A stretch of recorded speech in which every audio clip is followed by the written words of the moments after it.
Plus de 5600 personnes ont fait un tour chez le coiffeur aujourd'hui au Québec pour une bonne cause, le défi des têtes rasées.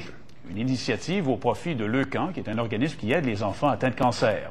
Ça a été tout un succès par ça. L'objectif de 2,5 millions de dollars a été dépassé.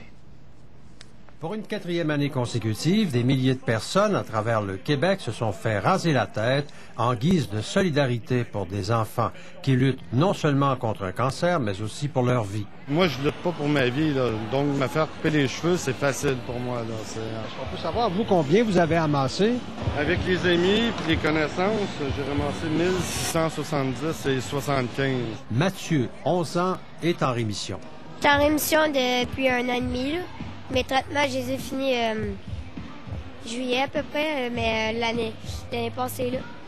C'est par solidarité pour son cousin que Francis s'est fait raser la tête.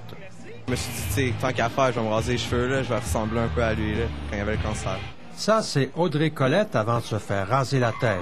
Sa longue chevelure servira à la fabrication de perruques indispensables pour la majorité des cancéreux. C'est la minute de vérité qui approche. Ah ouais, ça fait bizarre comme sensation. Ça fait 10 ans que je n'ai pas rasé, puis j'ai décidé cette année de le faire. Mannequin de renommée internationale, Ève Salvaille a déjà connu une adolescente atteinte d'un cancer et qui est décédée en 2001. Amélie, une jeune fille adolescente, qui avait 14 ans quand je l'ai rencontrée, elle a écrit à la Fondation Un rêve d'enfant. Son rêve, c'était de me rencontrer.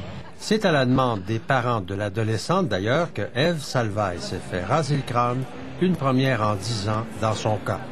Je leur ai promis de revenir puis de les raser un jour. 2007. Encore une fois, cette année, des milliers de personnes étaient au rendez-vous pour venir en aide à des enfants malades.